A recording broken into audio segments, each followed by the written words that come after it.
And joining us now, Cecilia Rouse, chair of the President's Council of Economic Advisors. Ms. Rouse, let's start by putting President Biden's plans in historical context. Adjusting for inflation, the programs passed during the New Deal cost $856 billion. Recovery from the Great Recession in 2009 cost $1.8 trillion. But in just over 100 days, President Biden has proposed more than $6 trillion in new spending. Ms. Rouse, you really want to spend more than 6 times what the nation spent to get us out of the Great Depression in the 1930s? Well, thank you, Chris. Let's be clear. The first part of what President Biden was spending is the American Rescue Plan. We're in an economic recession caused by a pandemic, and that was critical support which went to families and businesses to help them get to the other side of the pandemic. And even more important, it provided the funding for an effective and comprehensive vaccination rollout. It's because of those shots in the arms, it's because of the support that families and businesses have had that we've started to see our economy come back. Last week's numbers suggest our growth in the first quarter increased by about 6%. We see that unemployment insurance claims are coming down. So the first tranche of that was to get us to the other side of the pandemic. The other two parts are about investing in our future. To put the spending in context is in the last 40 years, we've been disinvesting from our economy. And so what these plans do is we put money into the foundations of growth. Those are infrastructure, research and development and innovation, education, because we know human capital is so important. And yes, the support that families need in order to be able to go to work, because allowing workers to go to work, increasing our labor supply, is also critically important for sustaining our economy and ensuring we remain the most competitive economy in the world. But you take my point. It's 6 times what we spent in the New Deal. It's 3 times we spent for the Great Recession. And you point out where the economy is right now. I want to take a look at that because the economy is doing pretty well. Let's put up the numbers. GDP in the first quarter rose, as you said, at an annual rate of 6.4%. The unemployment rate has dropped from a pandemic high of 14.7% now to 6%. And the Federal Reserve is keeping short-term interest rates near zero. With things going so well, why not trust the private sector to do its job and to keep the economy growing, people to get jobs, and get the country back on its way? To do it by the private sector, not the public sector. So, Chris, first of all, this is not even either or. But those numbers reflect that we're just starting to come out of this recession. The numbers look eye-popping because of what we call base effects, because they were so very low last year. But we're not done yet. Next week, we will also get an employment report.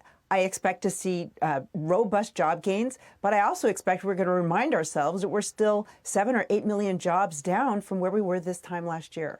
So we are definitely on the move. This is an economy that's recovering. We are leading the world in that recovery, but we're not done yet. Part of this, I think, Ms. Rouse, is a basic philosophical argument about what kind of a country we want to be. Here is Senate Republican leader Mitch McConnell this week. Take a look.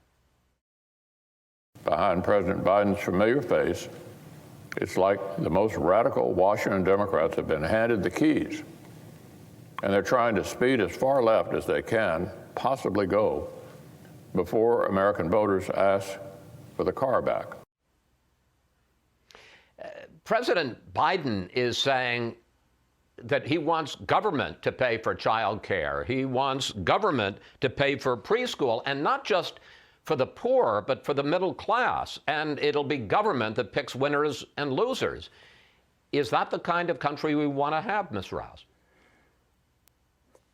We want to have a country that has robust growth, that is widely shared, and that is innovating for the future.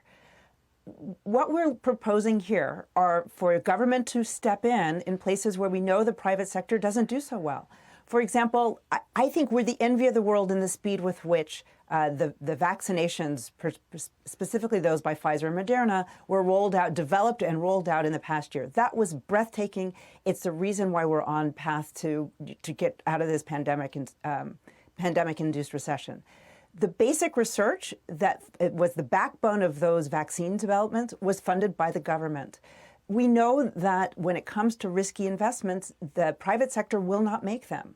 We know that when it comes to goods where the private sector can't recoup all of the returns, the private sector doesn't fully invest. So the strategy here is to really create a partnership between the public sector and the private sector, where for both sides to be in making the investments that make most sense, so that we can really increase growth. We know that the investments, when the government invests in research, that crowds in the private sector. The private sector then builds on top of that and makes even further investments. This is not either or, this is both and. So there's not only a big disagreement about the spending part of the Biden plan, there's also a sharp disagreement about how you're going to pay for it. I want to put up the combined U.S. corporate tax rates. And when I say combined, both the federal tax rates and the state corporate tax rates. Take a look at this. As it stands now, with the Trump tax cuts, the U.S. is in the middle of industrial nations at 25.8%. But with the tax hike that President Biden is proposing, the U.S. corporate tax rate would once again be the highest in the industrial world at 32.3%. Ms. Rouse, how can you argue that that isn't going to hurt U.S. competitiveness in the corporate sphere? How can you argue that that isn't going to drive some U.S. businesses overseas? Well, I would say two things here. First is that President Biden fundamentally believes that government can be very effective, is important, and that we all need to pay our fair share. And what we've seen over the past several decades is that the wealthiest Americans, the big corporations, are getting wealthier, and they're contributing less in terms of federal revenue. So the first point is to ensure that everybody pays their fair share, not to increase taxes on the middle class, so not to increase taxes on anybody making less than $400,000 a year. The second point is the corporate tax rate is really being proposed to not even go back to where it was in 2017, just to have an increase. And I think what we can also see is that with the tax cuts that happened in 2017, when we reduced the corporate tax rates so dramatically, we have not seen a similar increase in investment and in corporate competitiveness. So President Biden is really saying, look, everyone should pay their fair share. And yes, internationally, we don't want to be disadvantaged. So he's also working with other countries so that we have a minimum tax internationally, so that there's not a race to the bottom, which doesn't help any country. Don't you think that we're going to be less competitive if have the highest corporate tax rate in the world as opposed to in the middle of the industrial world? Doesn't that just necessarily say we become less competitive? So we don't, of course, we don't want to hamper U.S. competitiveness. To the contrary, the idea is to ensure that corporations are paying their fair share, to button up some of the loopholes which have meant that corporations were actually putting more money offshore, off of the U.S. soil. And having a global minimum tax so that we're working with our trading partners, working with the rest of the world, so that corporations are paying their fair share worldwide. We do not want to be hampering corporations, but we do want to ensure that they're paying their fair share as well. Then there is inflation. Former Treasury Secretary Larry Summers, who was an advisor both to President Bill Clinton and to Barack Obama, says this, and let's put it up. There are already labor shortages in food services and retail. We're already seeing spikes in the price of lumber and housing. And I can add to that, we're also seeing spikes in the price of meat and used cars. Can you guarantee, with all this spending, that we're not going to have a new round of overheating the economy and serious inflation? These are very serious concerns, and we know that coming out of an extremely deep recession, that there are going to be bumps along the way. So we expect that there have been supply chain disruptions that will cause some transitory increases in prices. We know that there are some places where employers are struggling to find workers because, let's face it, we're still in the middle of a pandemic. Some workers would like to go back to work, but they don't have childcare, their schools are not open, and the pandemic is still out of control in certain parts of our country. So when we get to the other side of this pandemic, I fully expect that our labor market will come back and be flourishing. That said, we do expect some transitory price increases. The Fed expects that as well. We do not see evidence that at the moment that those are have become what we call de-anchored, so that we expect runaway inflation. But that said, we know we have to be vigilant, and we are watching the data.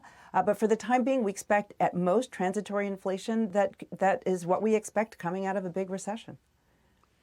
I have less than a minute left, and I want to ask you one strategy question. There are reports that the president is willing to break up, particularly the infrastructure plan, into chunks to get at least some of it passed with bipartisan support, and that Senate Democrats are saying slow, steady, and piecemeal. As a matter of strategy, is the president willing to break infrastructure into various pieces? And overall, is he willing to settle for considerably less than the $2.25 trillion? What the president has said is what's really important is that we act now, that inaction is not an option. And so he is willing to work with Congress. He's open to many ideas, but he believes fundamentally we need to be making these kinds of investments in our country. We need to be, stoking and supporting the kind of innovation that we need in order to address existential threats such as climate change. Right. We need to be investing in our people, and we need to be rebuilding infrastructure. So the president has said we need to be making these investments. We've been disinvesting over the past 40, 50 years. What's not an option is action, and he's open to working with all members of Congress to make that happen. Ms. Rouse, thank you. Thanks for your time. Please come back.